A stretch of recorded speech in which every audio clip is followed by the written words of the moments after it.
Hey all, this is David Ducker coming back at you, and today I'm going to be talking about XP, experience points.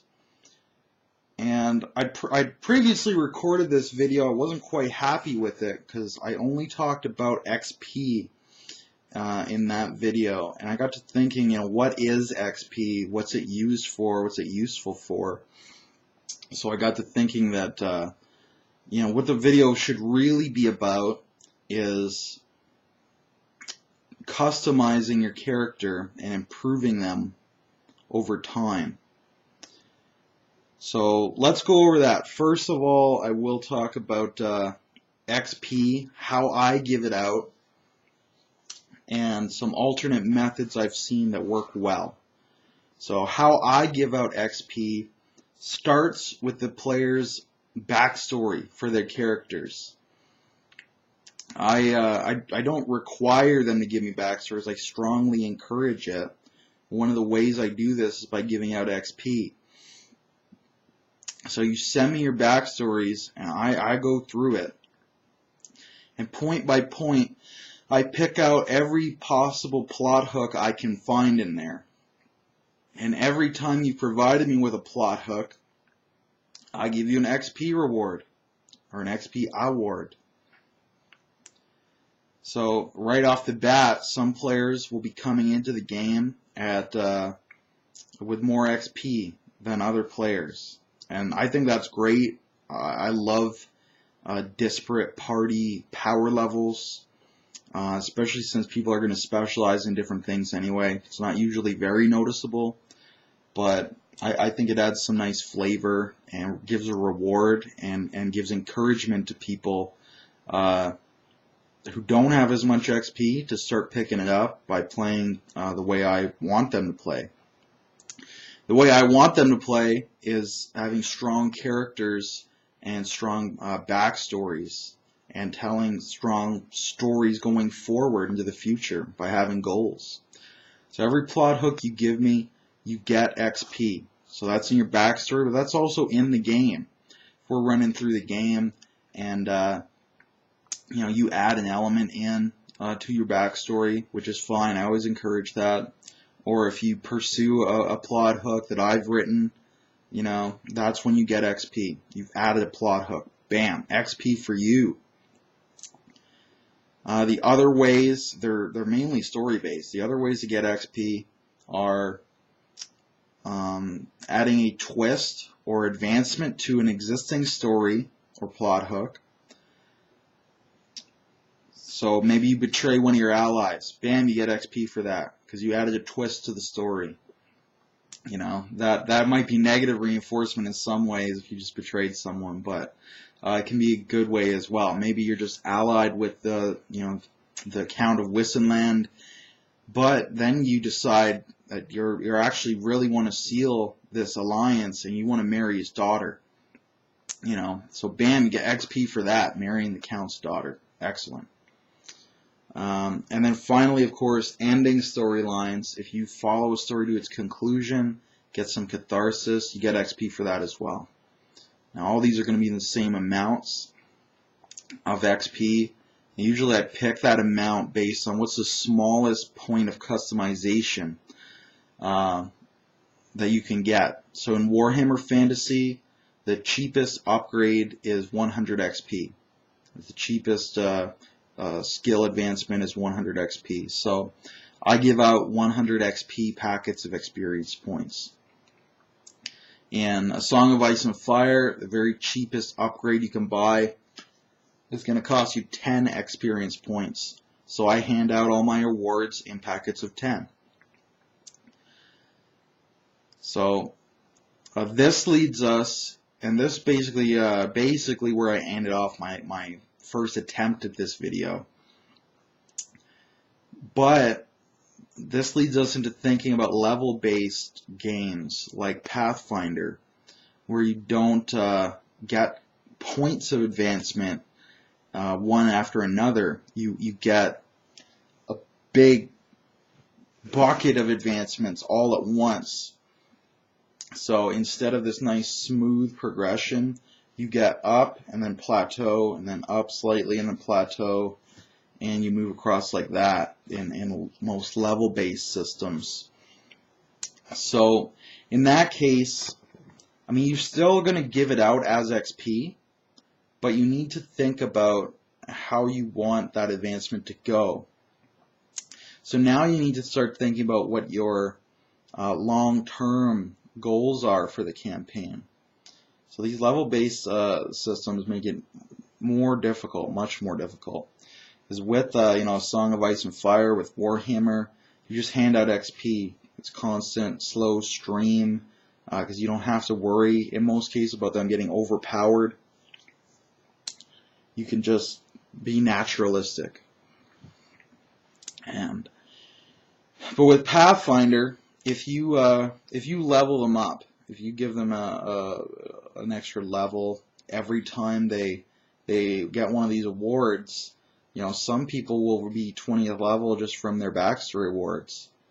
And in, for example, Pathfinder, the power curve is really steep.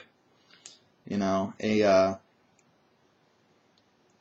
5th level character versus a 10th level character, world of difference. And 10th to 15th, again, world of difference. So in that, there are several ways you could approach it. In my last campaign that used Pathfinder, Legends of the Seven Sands, what I did was I think I broke it down so that for every 10 awards, they'd level up. The highest level player would level up once. So every time they leveled up, I'd look at how many XP the highest level player needed to get to his next level. And I looked at what the difference between his current total and that total would be. I took that number, the difference, and divided it into 10. And that became my new amount of awards until someone else reached a higher level, and I had to do it again. And that was fine. It also allowed for the lower level people to still be getting these higher awards, so they were able to catch up a little quicker, which was okay. Now, even just doing that, though, I found it led to them leveling too quickly. So I don't know in the future if I would divide it just into 20 parts instead of 10. Or I've seen people just cache out the levels. So they'd write out their story, their meta plot, their railroad, whatever you want to call it, and they'd have certain storyline points where the players would level up. So you level up by following the story instead of getting their individual awards. So I don't like that system because I like to award all these little tiny parts, and also because with my way of doing it, their XP tracker becomes their quest tracker.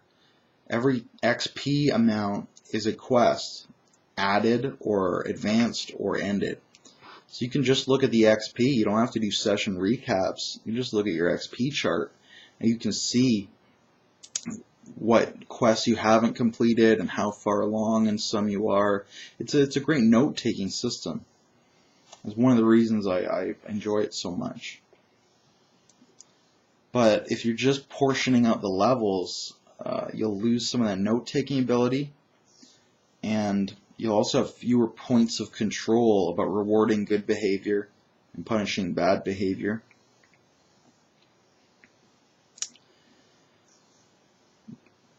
So I'd probably still stick with the XP method. Just figure out how much XP to the next level, divide that amount into like 20 parts, and then portion that out. But it does depend on the length of your campaign overall. Our campaign ran for 2 years, and I expected it to run for 2 years. So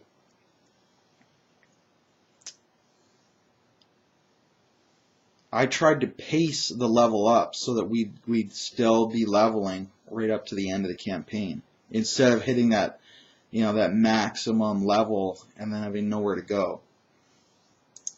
So if you know the game's going to be short, if you know it's going to be 10 sessions and you want to get to level 10, give them a level per session.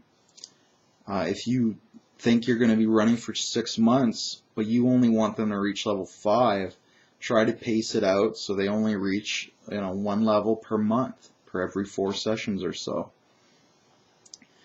So with the level-based systems, it does become more complicated. You got to think about the future, about where you're going, how fast do you want to get there, and don't just think about where you're going in terms of the story, where's the end of the story, but think about how powerful do you want them to be, the players to be, when they get to the end, and portion it out accordingly. That's what my first video was missing. Because A Song of Ice and Fire, Warhammer Fantasy, Rogue Trader, the great systems for just throw XP at the players. They'll never get too powerful. They'll just get more points of customization, and that's always good. But yeah, in level-based systems, definitely think about where you're going, how quick do you want to get there, and plan accordingly. That's about it.